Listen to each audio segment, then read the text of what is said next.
आप सब लोगों का बहुत बहुत थैंक यू। दिल से सबको मैं प्रणाम और धन्यवाद कहता हूँ।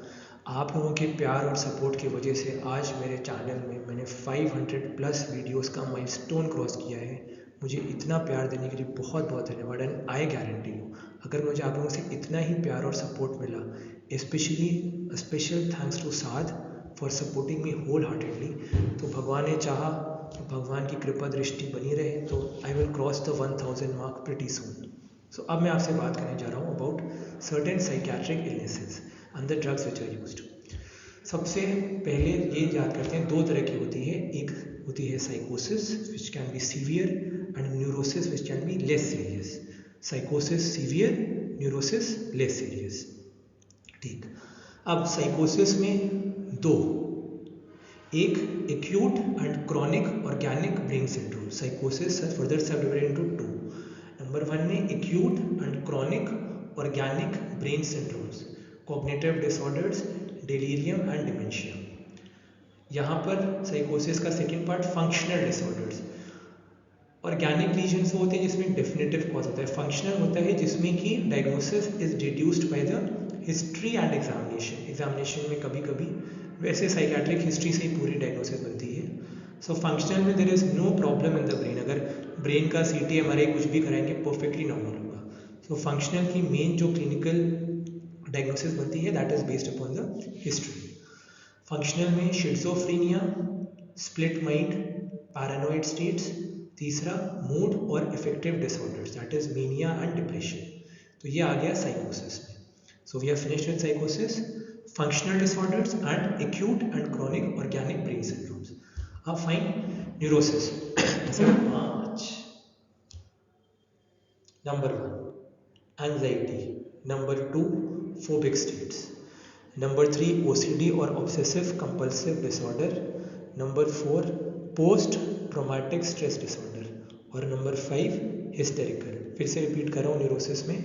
Number 1 anxiety, number 2 phobic states, number 3 obsessive compulsive disorder, number 4 post traumatic stress disorder, number 5 hysterical. ठीक, सो साइकेट्रिक इलनेसेस के बारे में बात करी। अब थोड़ा सा डिटेल में एक एक को पकड़ पकड़ के डिसेक्शन करेंगे। ठीक, क्या क्या होते हैं। साइकोसिस सबसे पहले। साइकोसिस is a severe psychiatric illness with serious distortion of thought, behaviour, capacity to recognise reality and of perception. इसमें आते हैं डेल्यूजन्स एंड हैलुसिनेशंस। डिफरेंस समझते हैं पहले। Delusion is a false fixed firm unshakeable belief in a thing. जैसे कुछ लोग होते हैं जो एथीस्ट होते हैं, भगवान को नहीं मानते, their choice, no comments on their thinking.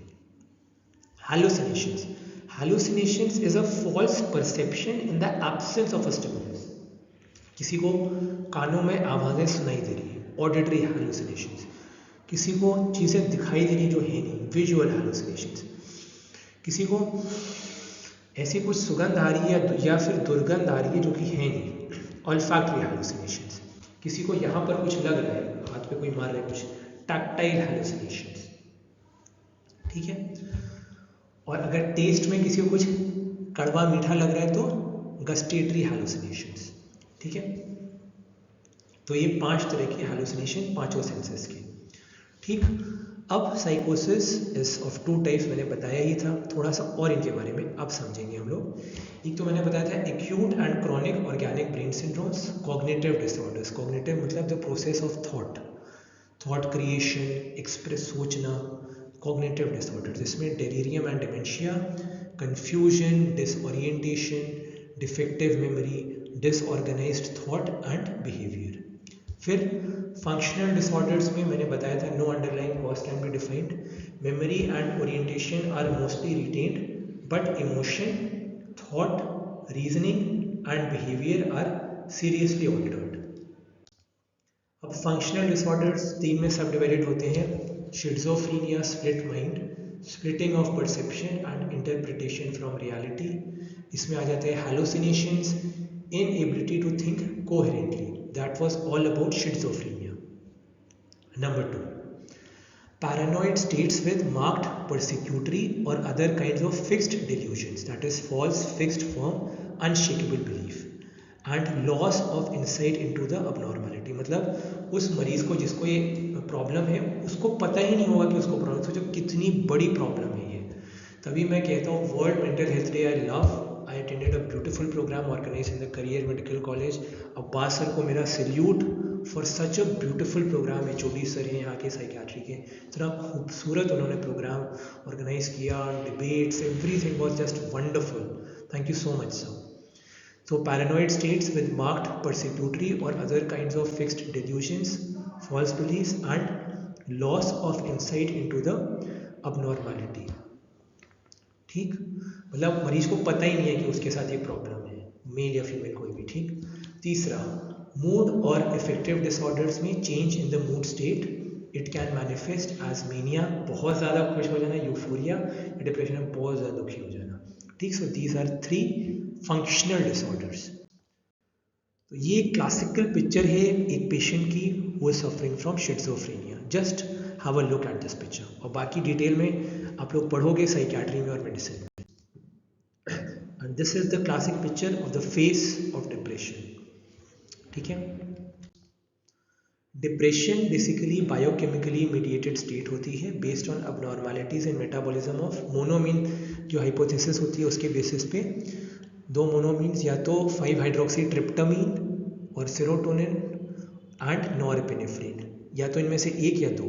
तो इसीलिए पहले हमारे पास ट्राइसाइक्लिक एंटी डिप्रेसेंट थे जो कि टारगेट करते थे सिर्फ NET को, दैट इज नॉरएपिनेफ्रिन ट्रांसपोर्टर, और दूसरे थे selective serotonin reuptake inhibitors, that is targeting the ACRT pump और द सेरोटोनिन ट्रांसपोर्टर पंप, जिससे कि सेरोटोनिन का रीअपटेक वापस होता है। तीसरे हमने अभी नए बनाए हैं कि हमने सोचा कि दोनों में प्रॉब्लम है, फिर इनको कहते हैं serotonin norepinephrine reuptake inhibitors. Serotonin के साथ साथ नॉरएपिनेफ्रिन के रीअपटेक दोनों ACRT और NET दोनों पंप्स को इनहिबिट करेंगे, जिससे कि सेरोटोनिन और नॉरएपिनेफ्रिन दोनों कंसंट्रेशन बढ़ जाए। डुअल एक्शन का नाम ही डुअल से, डुअल डुलॉक्सिटिन, डुअल दो काम, दोनों दोनों दोनों दो दो दो दो दो दो दोनों, डुलॉक्सिटिन, वेनलाफैक्सिन। ठीक। So depression clinical syndrome characterized by withdrawal, anger, frustration and loss of pleasure। ठीक है। एनहेडोनिया भी कह सकते हैं इसको, लॉस ऑफ प्लेजर को। Then associated symptoms and comorbidities, अगर डिप्रेस्ड मूड होता है with feelings of worthlessness and guilt. I am seeing a lot of patients, क्योंकि मैंने हिप्नोथेरेपी में अपना सर्टिफिकेट कोर्स किया है from the American Alliance of Hypnotists in the US। हम US सर्टिफाइड हिप्नोथेरेपिस्ट। अगर आप में से कोई भी ऐसे सिम्टम्स एनकाउंटर करे, please feel free to contact me any time. And दूसरी बात, यू आर नॉट अलोन, बहुत सारे लोग हैं जिनको ठीक, पुअर कंसंट्रेशन, सब्सटेंस अब्यूज, क्योंकि आदमी जब डिप्रेशन में होता है उसको कुछ भी समझ में नहीं आता है। So that is a very common comorbidity। Comorbidity मतलब साथ में जो illness हो। Then weight loss can result from poor nutritional habits, fatigue, बहुत ज़्यादा थकान लगना, sleep disturbance is a common complaint। बहुत सारे मरीज जो डिप्रेशन के आते हैं मेरे पास, बेचारों को नींद नहीं आती, रातों रात जगे रहते हैं उन लोगों की तरह, not funny, very bad। Withdrawal, increased suicidal risk, increased suicide risk। फिर bipolar affective disorder manic episode, इतना प्यारा ये डायग्राम है from Netter's illustrated pharmacology atlas. Have a look, वो तो very one of my all time favourite books. So इसमें क्या कह रहे हैं ये महाशय, ये कह रहे हैं मैंने पिछले हफ्ते 11 गाड़ियाँ खरीदी इतनी खुशी में, और मैं सबको बेच करके बहुत सारे पैसे कमाऊँगा, करोड़पति हो जाऊँगा, लखपति अरबपति हो जाऊँगा, और मैं अपना खुद का हॉस्पिटल करूँगा, बनाऊँगा, और हम दोनों को फेमस कर दूँगा। सो इतने हाई, इतनी ज़्यादा खुशी पार्टनर में गोविंदा, इतनी ज़्यादा खुशी। जो लव गुरु होता है उसका सलमान खान, ठीक है, बहुत बेहुदा बेकार कॉपी थी, उससे लाख गुना अच्छी फिल्म हिच थी, which was a scene to scene remake. फिर इन पे करोड़ों रुपए का लॉस वुड भी हुआ था डेविड ने, कभी कॉपी करके नहीं, अपना ओरिजिनल बनाना चाहिए हमेशा। अब बात करते हैं अबाउट न्यूरोसिस। न्यूरोसिस में ठीक एक होता है एंजाइटी। ठीक, anxiety which is an unpleasant emotional state associated with uneasiness, worry, tension and concern for the future।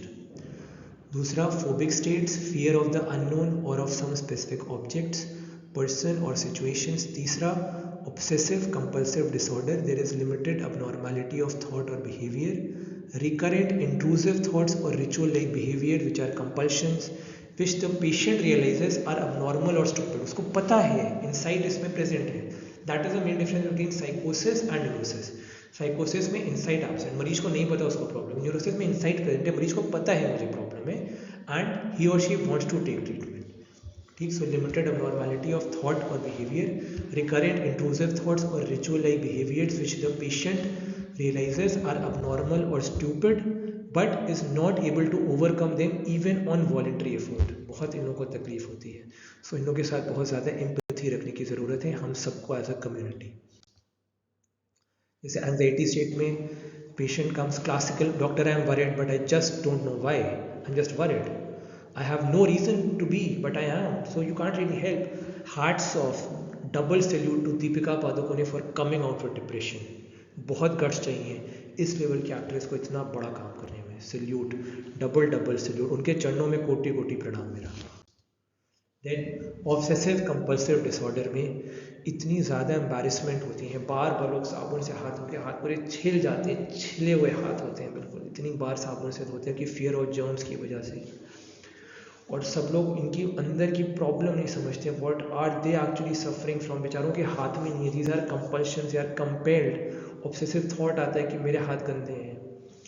I really pray to God किसी को ऐसी चीज़ें ना हो, और हो तो भगवान जल्दी उनकी ये सब प्रॉब्लम रिजॉल्व करें. हे प्रभु प्लीज़. देन अब बाकी की जो 3 बचे हैं, reactive depression due to physical illness, loss, low to self esteem और बेरीवमेंट विच इज़ एक्सेसिव और disproportionate. Number 5, post traumatic stress disorder, varied symptoms following distressing experiences like war. ये जो वियतनाम वॉर या किसी भी वॉर के जो होते हैं ना, कारगिल वॉर हुई थी तो उसके बाद, ठीक है, राइट्स हो जाते हैं, दंगे फसाद हो जाते हैं, या अर्थक्वेक्स आ जाते हैं, सुनामी आई थी इंडिया में कुछ साल पहले. सो इसको PTSD में डालते हैं, that is post traumatic stress disorder. Number 6, hysterical में dramatic symptoms resembling serious physical illness but situational and always in the presence of others. The patient does not feign but actually undergoes the symptoms, though the basis is only psychic and not physical. basis सिर्फ psychic है, उसका basis is only psychic and not physical. सब कुछ मन में है. ठीक.